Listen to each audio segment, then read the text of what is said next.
Um, Jenna, I think I'm gonna get started. So, for those of you that I haven't met, my name is Jeremiah Taylor. I'm part of the team here at Ojo. We do one of these every month called our Pro Plus Partner Webinar. This is our opportunity to share best practices, tell you about product updates and changes that we're making, and really just make sure that we keep you in the loop. And so, we're gonna do a bunch of that, and we have a killer panel today. We have a team leader, and we're actually bringing one of the ISAs from the team on the phone or on the call with us today. And we have another team leader as well that just does really well with scripts and objection handlers. And so I'm going to keep my part pretty short today. We heard your feedback previously when we played like a good call and a bad call that apparently you guys like watching train wrecks and you wanted us to play more bad calls. So I'm going to play another bad call for you today. I'll play a good call. But let's dig in. Let me share. Percent view. Cool. And then we're gonna have a bunch of time for Q&A at the end. So this will be great. So number one is this. If you have not already gone in and done this, we made some really cool updates to your Ojo agent tools. So whoever your team leader is, they can go in and they have a new set of like configuration tools. So they go to team settings and they'll see now there's buyer leads, seller cash offer leads, Spanish speaking leads. And they can go in and they can configure who do they want to get buyer leads, who do they want to get seller leads, who do they want to get cash offer leads, and who do they want Spanish speaking leads. And then there's a little slider at the bottom. What that slider allows you to do is to control what percentage of your monthly team quota you want to be able to get these type of leads. So let's say your monthly team quota was 100 leads. If you move the seller cash offer to 25, that does not mean you are going to get 25 cash offer leads. That means you could get up to 25 cash offer leads. But then once we hit 25, we'll stop sending you those and we'll go back to send you buyer leads. Now, say with Spanish leads, if you say if your quota is 100, you say I'll take up to 10 Spanish speaking leads or 10%, you'd get up to 10 Spanish speaking leads. It does not mean you will get 10. This is just a way for you to control a little bit more of your lead routing so you get the right lead to the right person on the team. Obviously, like Spanish speakers, Spanish speaking leads should go to people that speak Spanish. Seller cash offer leads should go to people that know how to deal with people looking for cash offers. We're going to play calls specifically around that today. Seller leads, if you have listing agents and buyers agents split on your team. We did this. We heard your feedback. This is live. Only about a third of you have actually gone in and configured this. So we're telling you about it today to make sure that you get in there and you go do that. So if you have questions, shout them out, post them in chat. I'm looking, I don't see any, but feel free to ask questions. It's pretty straightforward. How you get there, there's little 3 hamburger dots at the top right when you log in, referrals.ojo.me, go there, team settings, you'll find it. If you have questions, you can always ask your success manager or email support@ojo.com. Let's get into some conversion best practices. Thank you, Eric. I was like worried that I froze because nobody was saying anything. It was really weird. So thank you, Eric, for responding. Look, this is the thing we're going to keep focusing on. There are inbound and there are outbound calls. We want to help you all remember and get in the mindset that even though these are inbound calls to you, they are outbound calls to the consumer, especially if you are an ISA or using an ISA. We kind of have our customer engagement reps set up like ISAs. And so they are going to make a handoff to a member of a top team. We changed our scripting. So now we don't say it's a local agent. We say this is a member of a top team. That way we're hoping we can, make the handoff a little bit cleaner to you. And just remember, this is still an outbound call to that consumer. They didn't call us, we called them. We've probably been on the phone with them for somewhere between 1 and 3 minutes before we bring you on the line. So just know that when you're getting on the line, think like you are prospecting them, not like they're calling you. All right. And, Again, and Jeremiah, can I give just a just to Yeah, drive yeah. that point home, a quick example. So if someone's calling you, you know they know who you are, right? They're calling you. When you're calling someone, you got to let them know. So when you come on the line, you get introduced, hi, Jeremiah, I'm Chris Heller. I'm a experienced local agent here. I would joke, I'm the Movoto agent in the marketplace, and that's why they connected me to you. Like you have to, they don't know who they're being introduced to or who's calling them. So keep that in mind, right? Treat this like it's an outbound call, not an inbound call. Yeah, that's spot on, right? Like when your phone rings and you don't know who it is, you say, "Yo, who's this? What can I do? How can I help you?" When you're calling them, "Hey, it's Jeremiah Taylor. I'm here to help." Right. So, and we're gonna play some calls. So let's just do this. Let's play these. Hang on, I need to stop and reshare so I make sure I share my audio. Um, cool. Let's see. Somebody tell me, can you Hi hear there. this? Again, my name is Josh with Heller, the home seller. Sorry about the wait. I'm sure you've been on the phone for a little bit. I know you're looking for a cash offer. Okay, awesome. You too. Well, we can definitely get you a cash offer. We do work with multiple investors, so we'll try to get you the absolute best price. When would be a good time for us to come take a look at the property? Uh, Weekend possible, or does it have to be during the week? No, we definitely do the weekend. What time this weekend would work for you? Sunday I'm pretty free. Uh, Saturday also. But more likely like at noon. But Sunday's probably the best. Okay. Noontime on Sunday.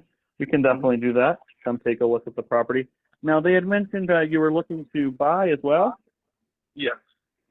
Okay, what area are you looking to buy? So I work up in Rancho Bernardo, and so your commute from Spring Valley is a little taxing sometimes. So looking for something in North County. You know, something by the 15, probably south of the 52nd, just because everything kind of up there is a little pricier, might be outside the budget. Mhm. Open to here Mesa, Linda Vista kind of area, Jackson Valley. Also too open to La Mesa, Mhm. and everything over there. So I know La Mesa's still kind of pretty much over here in East County, but you know, if it saves like 10, 15 minutes off commute, I'll take it. Okay. Awesome. Well, we can definitely meet you on Sunday at 12, and we'll go over kind of all your options and definitely what we can get you for a cash offer. Okay, okay. And so with the cash offer, how does it work? Well, I know how it works, but so percentage wise, do you guys like do the standard? Is it still like 6%, 5? Like, how does that whole part work? Like everything's negotiable. We can definitely discuss that. Sorry, you're breaking up really bad, but Oh we can no. definitely discuss that on Sunday. Everything's negotiable.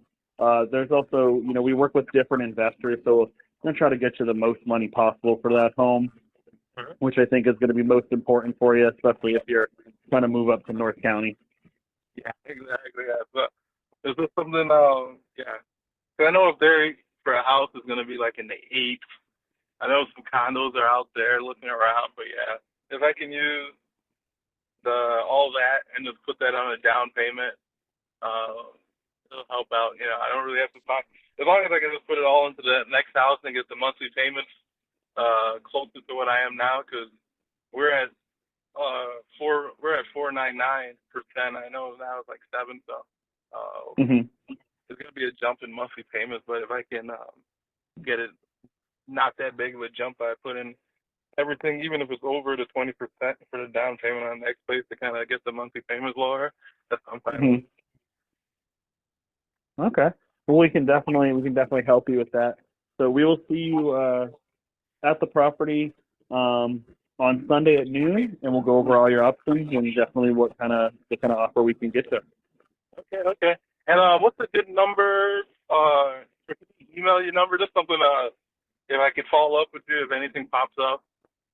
Yeah, absolutely. I will text you my information here shortly. Okay, perfect. Well, we look forward to meeting you on Sunday. Okay, thanks so much. See you Sunday. All right. So that was a good one. Now, mind you, we have thousands of these. That is one of the best that we found. And How many of you and think? there's some things that could have even made that one better. Yeah, come on, don't spoil my surprise. All right. And that was Chris's team too, so I can't And imagine that's the being first time I Chris heard that and one. having And having to listen to it. I'm already texting them what they didn't do that they should have He's done. texting him all the coaching. So, how Yeah. many of you think like that was good? Give me a thumbs up, or you're like, oh, that was pretty rough. Give me like an oops face. All right, this is the interactive part. Chris says it was pretty good. Mike says it was like, all right. David says thumbs up.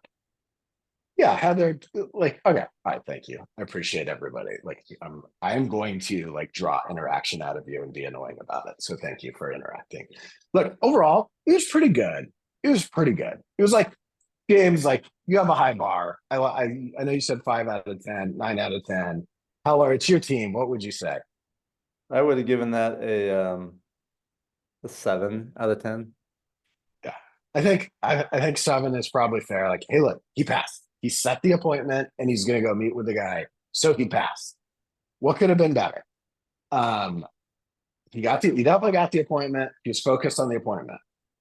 He got a big objection that we all get, which is what do you charge and how does commission work? And he did a great job saying, you know what, that's a great question.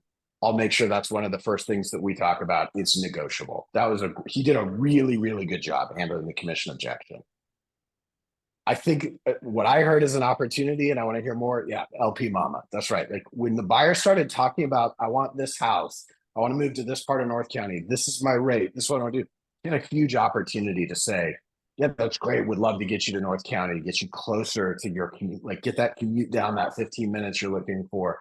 Yeah, I hear that you're in a low rate. We have lots of options to get you great rates. Can't wait to meet with you and help you get into that next house and like kind of reinforce that. Yeah, I'm hearing you. Right. What else? What other opportunities?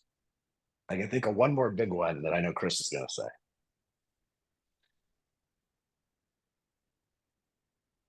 Yeah. I'm sharing his contact info. I think there it is. James nailed it. Here's what's going to happen next. Every call should end with, that's great. Here is what's going to happen next. I'm going to text you my information. I'm going to come over Sunday at noon.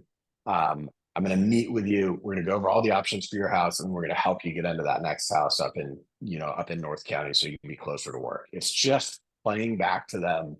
You said this is what you wanted. I'm your person that's going to help you get it. Here's what's going to happen next. I love that. That's perfect. And part of what's going to happen next is, hey, as soon as we hang up, I'm going to text you all our contact information so you know who we are and who you'll be meeting with. He got lucky that guy actually, the consumer actually asked for it, but that won't happen most of the time. Yeah. All right. That's a pretty good one. The good news, look, here's what I want to tell you. We listen to a lot of these calls. Most of the time, if the agent just doesn't get in their own way, that is the out. Is like it ends in an appointment and like, yeah, hey, we're going to meet together. I'm going to show you an example now. This actually isn't a bad call. We did use a voice disguiser, so you will not be able to guess who this person is. Even if they're on the call, they won't know that it's them unless they just remember what they said. It's not a bad call. It actually did okay, but it's going to be a missed opportunity.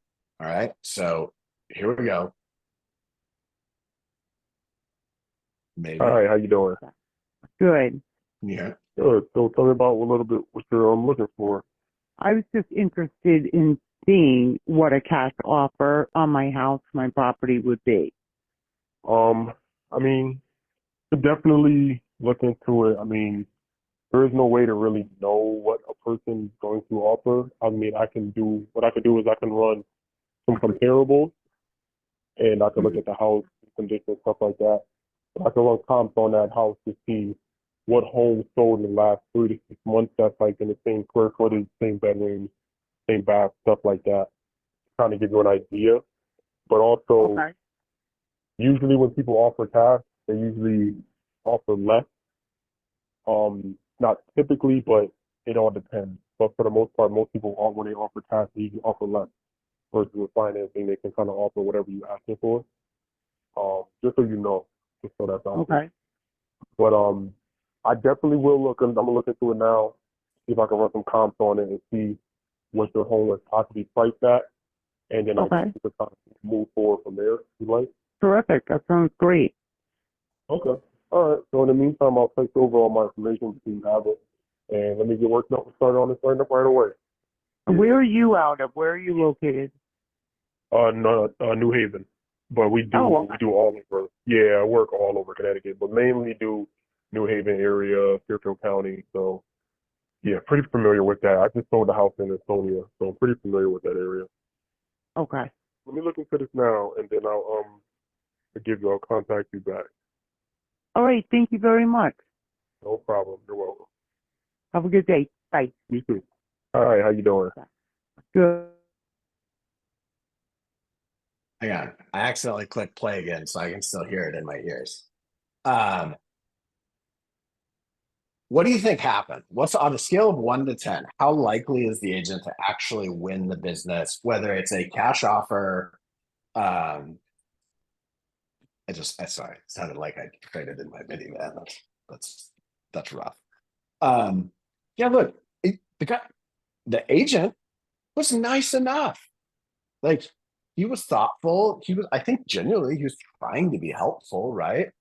He just didn't understand the rules of the game he was playing. That's why, like, I know if I'm one of you and I'm on this call, I'm like, why are the freaking Ojo people talking about this handoff over and over and over again? Like, we get it. We're relay racing. We know we grab the baton. We know what to do. Majority of the calls sound like that. That's why we keep hammering this, because it's like people just don't know, right? So when somebody says, hey, I'm looking to get a cash offer on my home, number one, when you answer the call, yeah, so what do you want? I think is that what he said? What do you want? Or how can I help you? No, like, hey, my name is Jeremiah Taylor. I'm a local real estate expert right here in your market. I understand you're looking for a cash offer on your property. You got to buy on that though, because the seller said, yeah, we're looking for a cash offer. And then that was like, he was teed up, right? Great. Can I come over today at 2 or tomorrow at 4 be better? I'd love to see your property, let you know what I think we could get on a cash offer, and even show you some other options. I think the seller would have said, great, 2 o'clock is perfect. I'm on over, right? Instead, oh yeah, let me start selling you on the downsides. It's just like, we are teeing these up as a handoff that the person just wants you to come over, take a look, tell them what their house is worth. And you just got to run with it. So, I'm reading all your comments. Go ahead, Chris. Jeremiah, let me add to that. Again, I think this consumer cut him a lot of slack.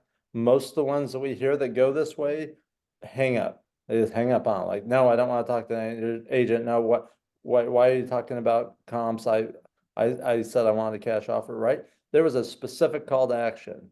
Get a cash offer on your home. We have to give them what they want, right? Great. Happy to do that. Happy to help you with that. When can we come over and see the home? Is Thursday or Friday better for you? Great. Morning or afternoon? 2 or 3 o'clock. And just get in front of them, and then be prepared with either your investor network, leveraging one of the platforms, to be able to tell them what a cash offer would be, and then share with them what their other options would be. And once you're in front of them, you can find out their situation and help them make the decision on what's the best course of action. But to get in those dialogues over the phone is a losing proposition 99% of the time. So what Chris just said is a big reason why we built this lead routing technology. There's a reason why great listing agents are great listing agents and the average agent works more with buyers. It takes some skills to be a great listing agent. So make sure, if you're a team leader, that you go in and you set the right people up to get the right type of leads so that you're getting the lead to the right person. Otherwise, you all are paying for these opportunities and they're getting fumbled. So help us help you. Let's get them in the right people's hands. Let's get the right training and nail it down. I got a couple more things that I'm going to turn it over to Chris to do our panel. Hey, So- Jeremiah, before you get started on the next thing, just one more thing. If, for your team leaders, if you aren't listening, if you aren't asking for, getting, and listening to the calls with your teams, as painful as they're going to be, you're missing the single biggest opportunity you have to dramatically increase your conversion rates. Period. So I can't encourage you enough to do that. Spot on. And you should be getting at least, one a month, couple a month from your success manager. They can get more if you want them, but like Chris said, take advantage of it. So quick ground rules. Feel free to share this with the agents on your team if they're not on. Big smile on your face, enthusiastic kind of remind them you're a local expert, high energy, mirror and match them, introduce yourself, tell them you're excited to help, give them what they want. Like, don't, the other one we hear all the time is like, yeah, hey, I want to go see that house. I'm really interested in that area. Cool. Let me gatekeeper you to my lender and like make you do all these other things. 2023, it's not how it works anymore. There's a difference between coming from curiosity and trying to understand their motivation and peppering them with questions. You all will hear it. You'll hear some of these calls, they sound like an interrogation. Well, when are you going to buy? How are you going to pay for it? Why do you want to move there? Versus like, tell me about what's important to you about this new purchase, right? It's very different. Yeah, Jordan, absolutely right. I think that's the other thing is a lot of you don't realize you are paying for these leads and your team is dropping your money on the floor. That's why we're trying to help you. Close it out with what's going to happen next. Follow up with a video text. Hey, just want to put a face to the name. So great to meet you on the phone. Can't wait to see you tomorrow on Sunday at noon. Look forward to helping you. So there's best practices. We'll keep these coming. We'll keep doing more training. Our panel is going to talk more about these. Remember, connect, set, learn, make it easy for them. And here's the people that are doing this at a really high level. And so we send these out all the time. Should be a drum roll. I can't do a drum roll. I'd hurt my finger. But look, Robert Dukansky, 13 deals in closed in contract. Lamakia team, 11 deals in closing contract. Stephen Cooley's team, 10 deals in closing contract. And we have a like 1, 2, 3, 4, 4-way tie, 5-way tie for fourth with 9 deals in closing contract. These showing homes rates are the people that will be at the top of this leaderboard in the future.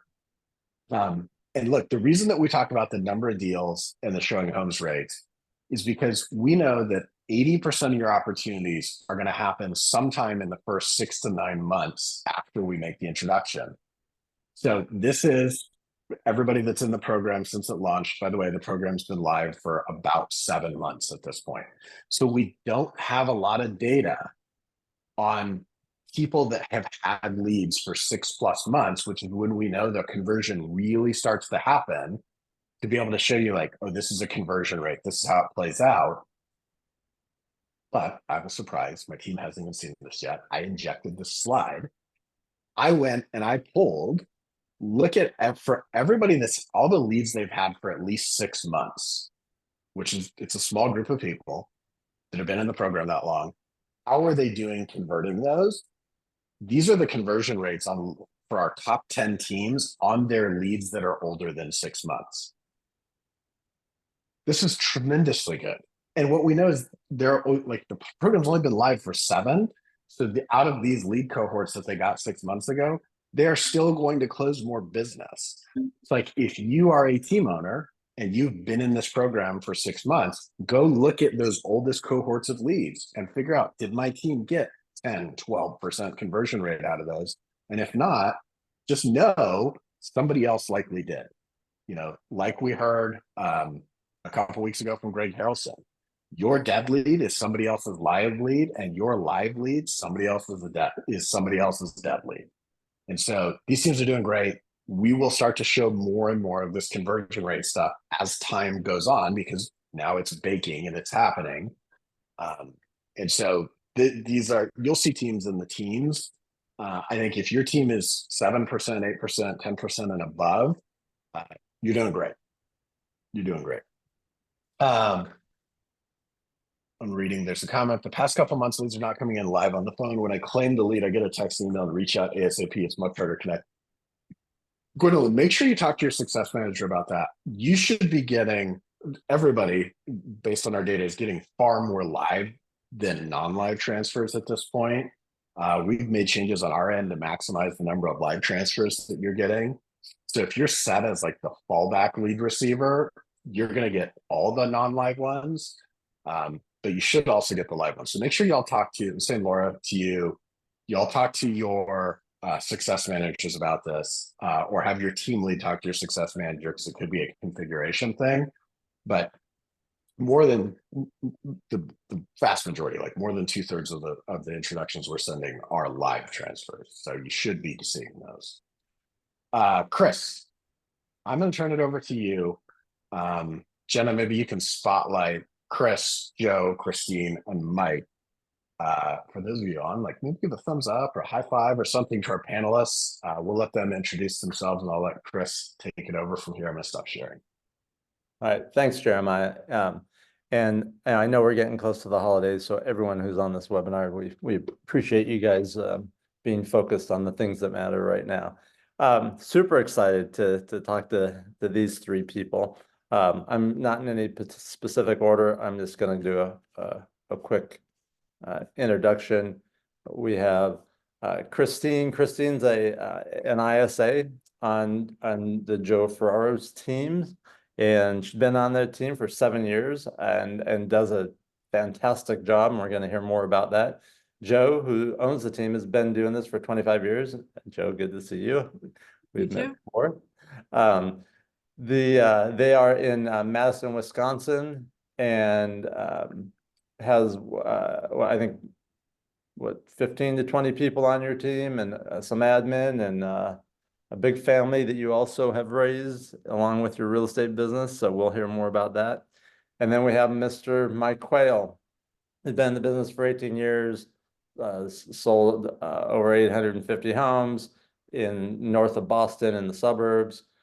Mike has had different sized teams over the years, now has a smaller, very, very focused and effective team. And so we're excited for all three of you to be here. Thanks for volunteering to do this and to be open with the rest of our network. Joe, I'm going to start with you because you're in the upper right-hand corner of my screen. So Okay. tell us about the, and I don't know, Christine's your only ISA, but with Christine, do all the leads that you get, that come in like from a network like ours, do those go straight to an ISA? Yes, I look at her as our gatekeeper of all of our marketing dollars.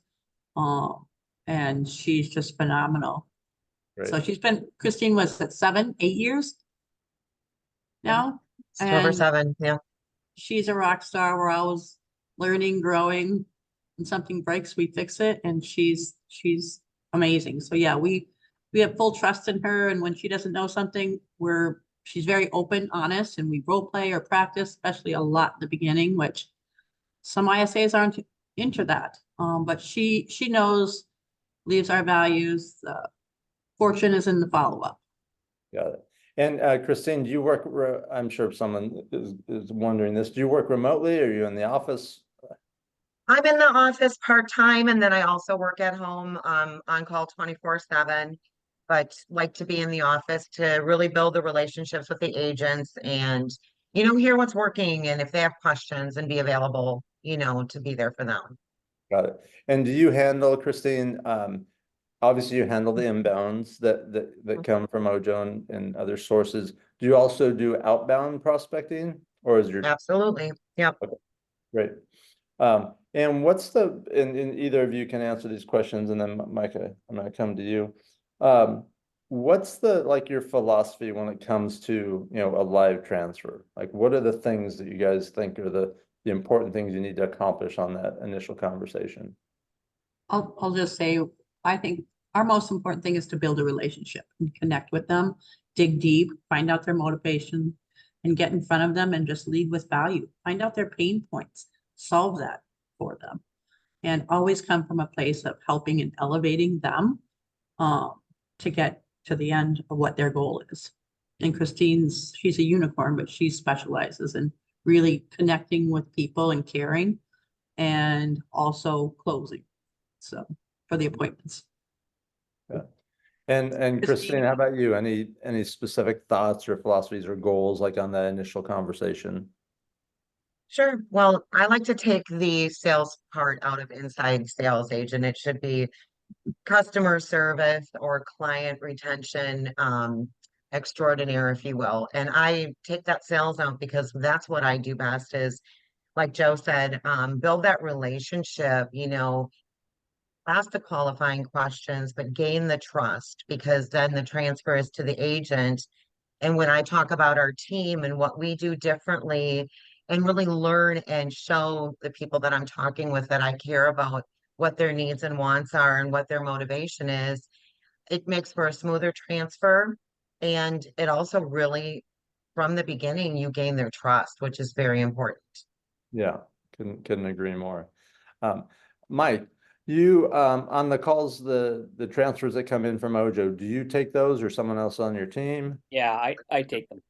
Great. And I'll ask you the same question. What's your goal or your general philosophy when it comes to that initial I handoff? mean, the biggest thing is to have conviction that these people have a problem and you can be their problem, solution provider, right? So to kind of have that in your heart, like, hey, whatever it is, if they're actually reaching out or being reached out to and talking to Movoto about real estate, there's something that is going on in their mind. They didn't just wake up and say, hey, I want to register on a website and hit please contact me. There was something. They had some sort of question, pain point, something in their lives caused them to do that. Like if somebody goes on to like a car website like autotrader.com, they didn't just do that for fun. They were maybe thinking about, buying a car at some point in the future, just like this real estate. Now they may never buy, right? We know a lot of leads don't buy. We know the percentages, but there's something about real estate that they need answered, and just be that solution provider. So really have that heart of service and discovery when you get them on the call, and then deliver, and then you can build a relationship from there. Yeah, great. What did I'm just curious, you heard my and Jeremiah's commentary on those two calls we heard, the green one and the red one, or the good one and the bad one, or the check mark and the X mark. What was any thoughts on either of those? Yeah. Mike, I'll go to you first. Yeah, I'll go first. I took some notes down there. I mean, I have a note, just say yes, right? So ladies, can I get an offer? Just say yes, you can get an offer. Not, oh, I don't know if you really want one of those, man. They are under market, let me tell you. Like, holy cow, the company that did the marketing for you advertised an offer. That consumer said, I want that. You're the sales guy, extension of that. Just say yes. Like, that's the first thing. And then he was almost trying to turn her off from the offer, right? Yeah. Just say yes, get the appointment set. If you want to do a little bit of rapport building and asking some qualifying, learning a little bit more about her on the phone, that's fine too. But just like say yes, build that relationship, be a yes man, yes woman. We got you. Like be that solution provider. Because of course you can help them no matter what. Even if that lady ends up never selling her house, you can still be a solution to her problem. Her problem might have been she just needs to ballpark what it's worth because she's in some sort of issue with family about something, and maybe they're not going to sell, but you still, as a human being, help that person, right? And that will come back in spades and pay you over and over again. And I'm going to admit, I haven't always had that philosophy. Sometimes I've been sort of callous, like I'm only looking for like the cherries, right? And I'm going to overqualify to find the best leads that are ready to do business with me. And that kind of puts you in a kind of a terrible mindset, right? And it's almost a selfish mindset. And if you just have the mindset like this person has a real estate problem. I mean, that lady wanted to find out what an offer would be. That was her problem. She was curious about value. We don't know if she's ever going to sell. Maybe she is, maybe she's not. Who cares? Just go help solve it for her, and good things will happen to you and your business. Yeah. And I love what you said is that, we never know what's really going on, right? We don't know what caused her to say, hey, I want a cash offer on my home. But once we get in front of them, we can find those things out. And then to your point, be the solution. And even if she doesn't transact that day, building those relationships and adding someone to your database and someone that you can follow up with that will be future business. Yeah, we've been talking about on my team about identities and kind of how you think of yourself and who you are and how they're so important, right? If you say like, hey, like I'm a runner, well, what do the runners do? They run, right? Right. And if I'm good at real estate, what do? I help people buy and sell real estate. And I heard one thing from Tony Robbins about a sales guy who was doing well and everyone else wasn't doing well, and it was insurance sales. And the insurance, everyone hated prospecting, but the insurance guy, young guy, he came in and was kicking butt. He thought of himself as a treasure hunter, right? So every time he got on the phone, he was looking for treasure. And so I talked to actually, one of my team members about that, and she's much more of an S, much more of a relationship builder. So that didn't resonate with her. And I'm like, how about if we just label you, you're a relationship builder?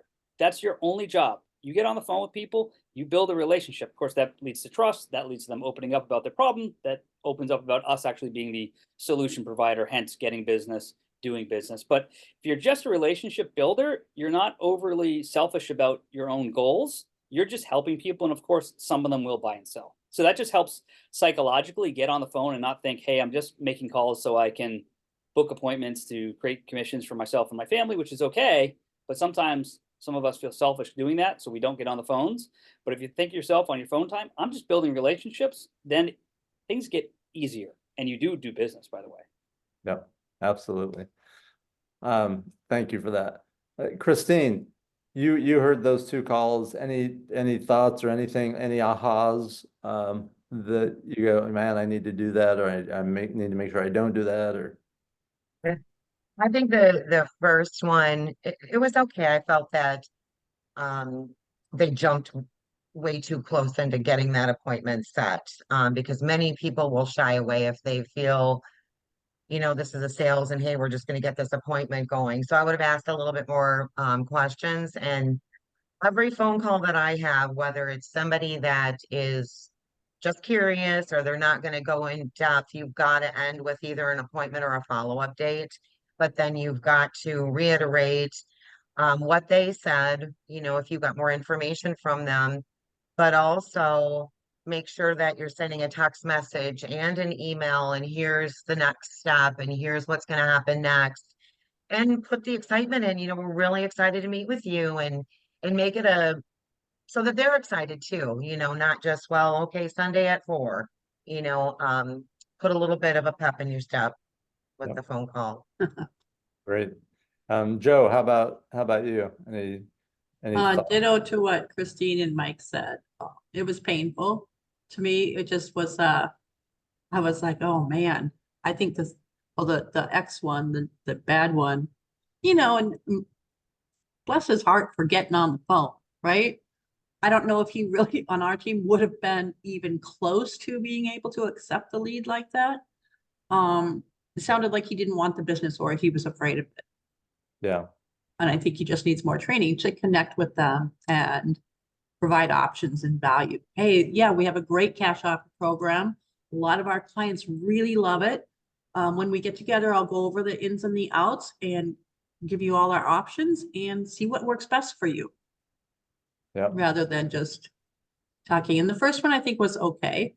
Just like Christine said, digging deeper, building a relationship and showing some enthusiasm.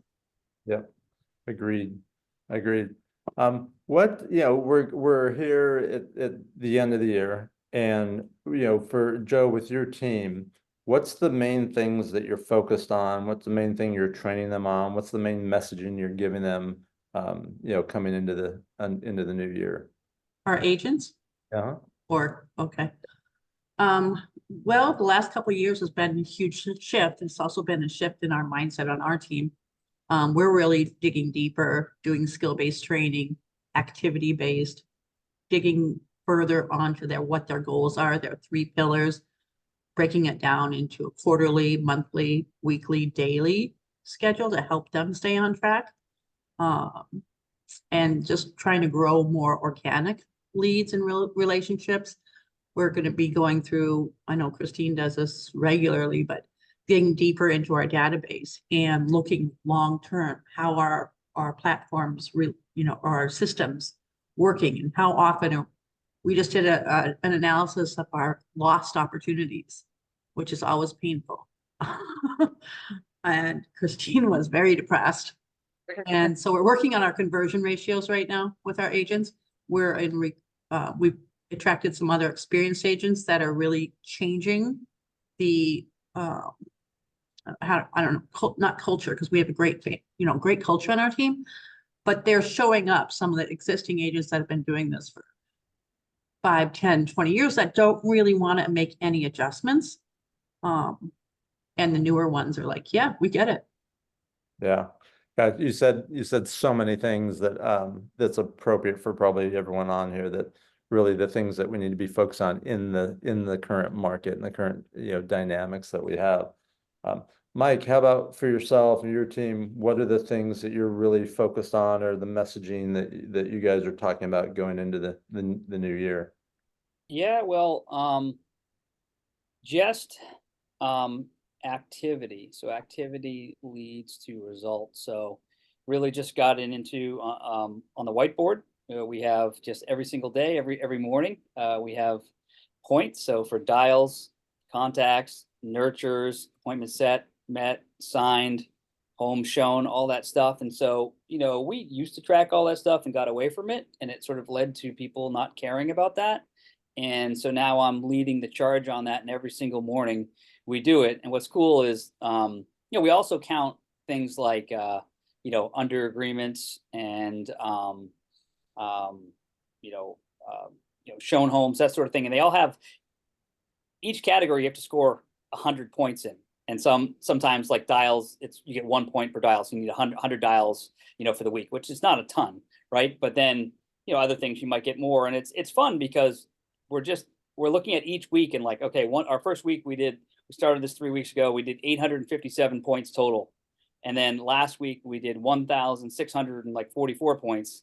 And so far, with 3 days left to go, we're at 1,300 points for this week. So we're focusing on activities, doing, because for so long, I've had a team for over 10 years, and I lost grip on the fundamentals, and I was trying to create too many fancy systems. It was almost like somebody who is trying to get fit and buys like the most expensive workout clothes, most expensive workout gym, the best lighting for their gym, but barely lifts any weights. And it's like, why aren't we getting in shape, right? Because the last couple of years our sales had really turned off, because we got away from we could be in a gym and just do push-ups and get in shape, but we had the fanciest systems, fanciest CRMs and this and dialer, and it was just we weren't making the calls and the efforts.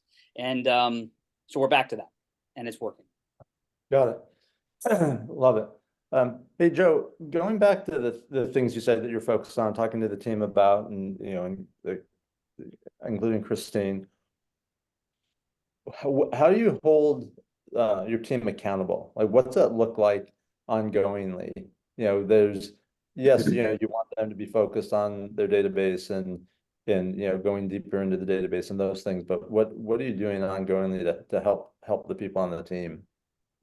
That's an area we've really struggled on, and we're working on getting better, is the accountability. And we've talked about it as a team too. One of the things we started doing was showing our leaderboard, and we have a contest going now. We split our team into 2 teams basically, and they're having a contest for each other with points and it's everything from just encouraging them to, they get 1 point for writing 10 cards, handwritten cards to their past clients or their sphere or whatever.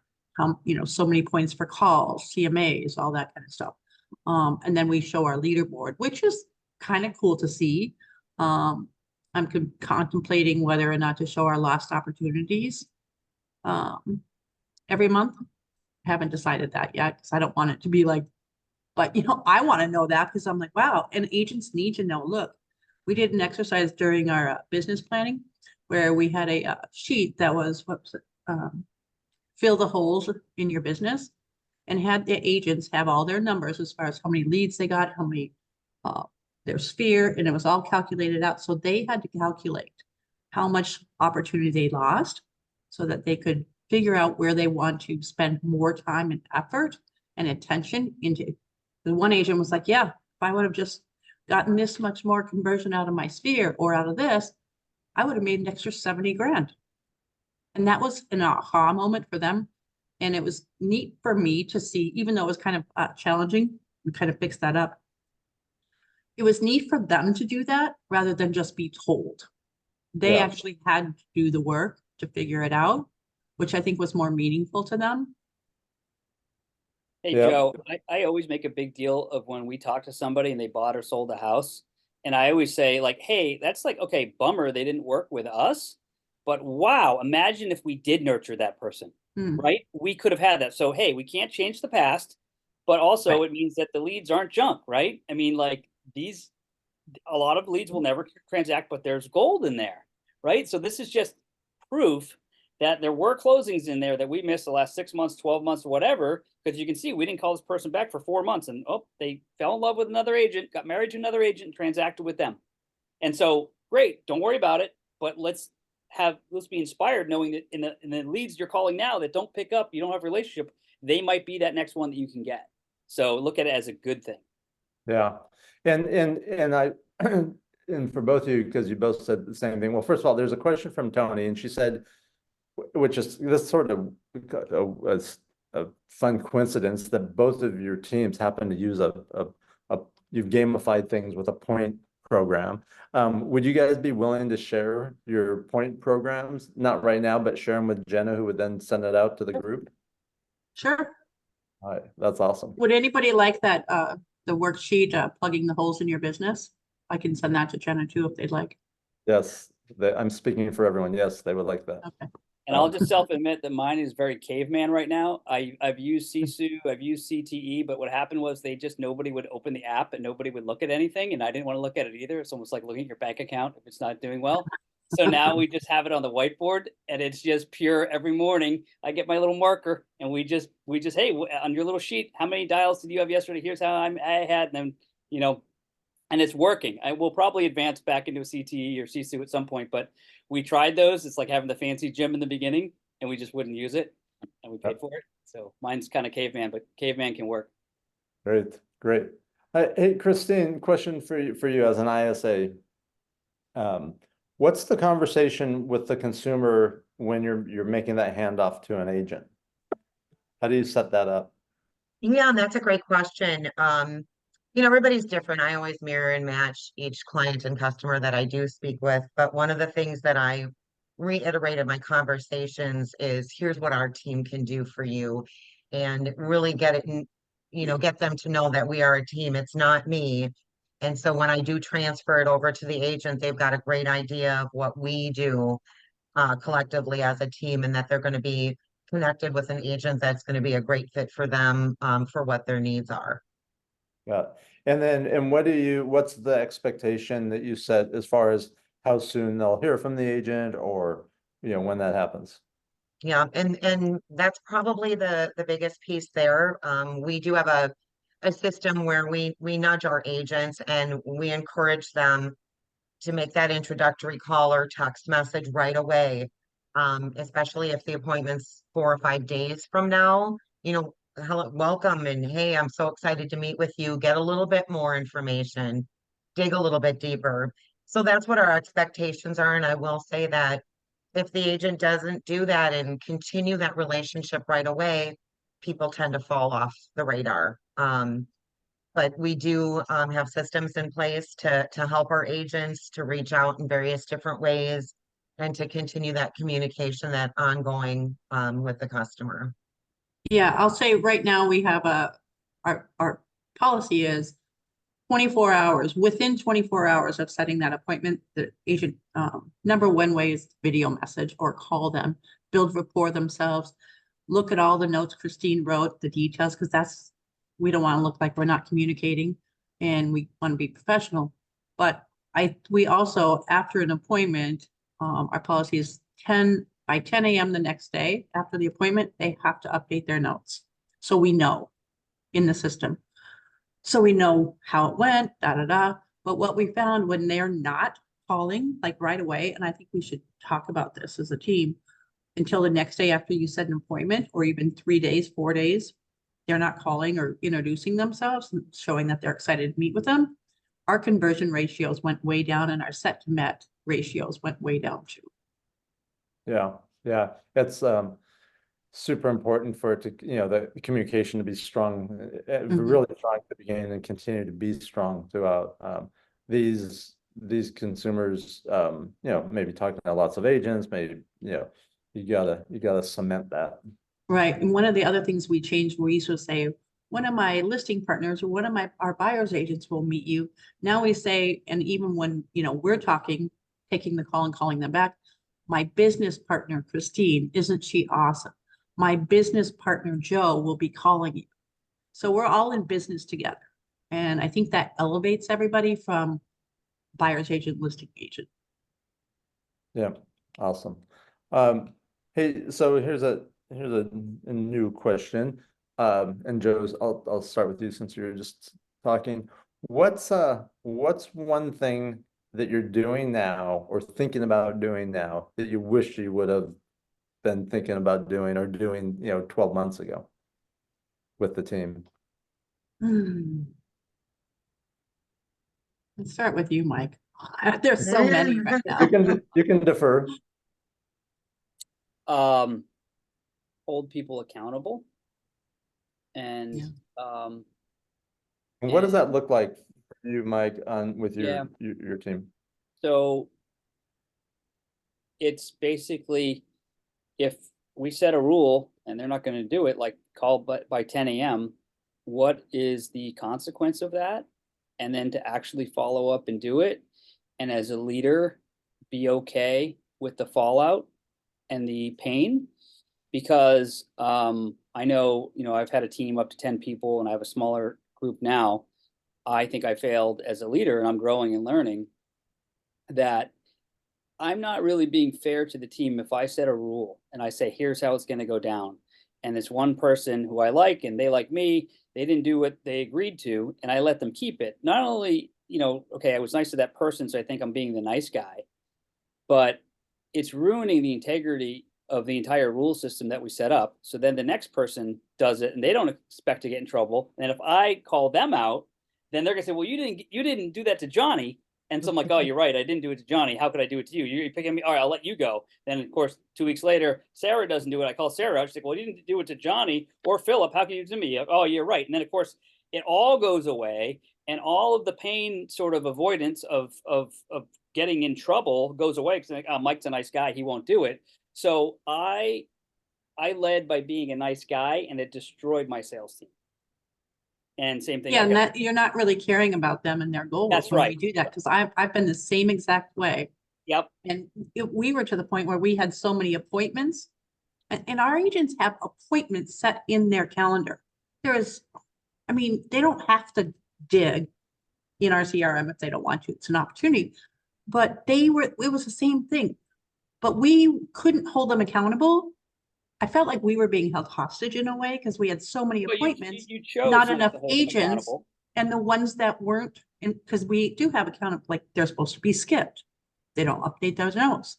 They don't get appointments until they're updated, things like that. But we didn't have enough agents to handle that. Yeah. So our integrity was out the window. That happened didn't to mean me. anything. That happened to me too. And Yeah. what happened is it built bad behavior. Like imagine your kid goes to school, right? And they don't do their homework. Does the teacher just say, oh, you get away with it? No, the good Right. teacher, they lose grades, right? Or if they didn't study for the test, they really got a 70 on the test, the teacher, and they cry, the teacher doesn't say, I'll give you a 95, because what would that teach them? The next time there's a test, I don't have to study because I could get a 70, wing it, and I'll get a 95 because I'll cry. Versus if you called them out, you created that one day of pain, right? Next time there's a test coming up, like, oh my gosh, I remember my teacher won't care about my tears, and they're going to give me the 70. I'm going to have to own that. I'm going to study, right? So that's what I'm saying. Like Right. and I didn't see that as a younger leader, and I blew it, and I let my people down. And so now I'm holding myself accountable, and I have a smaller team right now. But as I grow again, I'm just going to be a lot tougher, but I'm actually being nice by being tough, because being nice ended up leading to people not having enough deals, et cetera, et cetera. Yeah. So the lesson there is like accountability is a good thing. It helps people. Right. A tough one though, Chris. It really is. I mean, I've said those words for years, but I've had trouble executing on it. It is. I think we all learn and grow in that. And I think there's always room just emotionally, to grow as leaders, our emotional intelligence. Yeah, it's all about frameworks too. If you're trying to be a nice guy, that's your identity, and you think that's not being nice, you probably won't do it. So you have to reframe it that being nice is actually holding them accountable. Exactly. John Sheplick has some great ways of communicating that, and I'm still work in progress. Yeah, for sure. But I love listening to his mindset on that. All right, well, this has been a great conversation, where I want to be mindful of the time and turn it back over to Jeremiah in just one second. But, Joe, Mike, Christine, really appreciate the open and honest conversation. This really helps people that have teams, people that are on teams, to see a different perspective and to cause them to think about some new things they may not have thought about, or some good reminders. So, hey, we appreciate all of you. We hope you have a great holidays. We hope you're productive till all the way through the new year. And Jeremiah, I'm going to turn it back over to you. Thank you. That's it, Chris. You wrapped us up. Thank you, Joe. Thank you, Christine. Thank you, Mike. Thank you, everybody that attended today. This is our last time that we will see you this year. We're working all the way through the new year. So you'll keep getting leads. Our teams work all the way through, but our next Pro Plus partner webinar will be in January, where we'll do a year-end recap for 23, and we'll give you a little sneak preview into what we're working on for the first quarter. So again, thank you to our panelists. Thank you to everybody who joined. If you guys haven't already, make sure you go join the Pro Plus Facebook group, by the way. We post a bunch of great stuff in there, just agents every day sharing their wins and sharing success, sharing best practices. So if you want more of this between our Pro Plus partner webinars, make sure that you go join that Facebook group. Ash just posted it in the chat, so just click through that, join it real quick. Y'all have a happy holiday. We appreciate you. We couldn't do it without you, so thank you for showing up. I and doing it appreciate every you day. guys too. Hey, I put 3 Ojos under agreement in the last 3 weeks, so that's a good thing. That's amazing. That's what we love to hear. And just signed a new buyer up, and it's getting easy. So thanks, guys. That's amazing. Nice work. Thanks, everybody. Have a great rest of your day.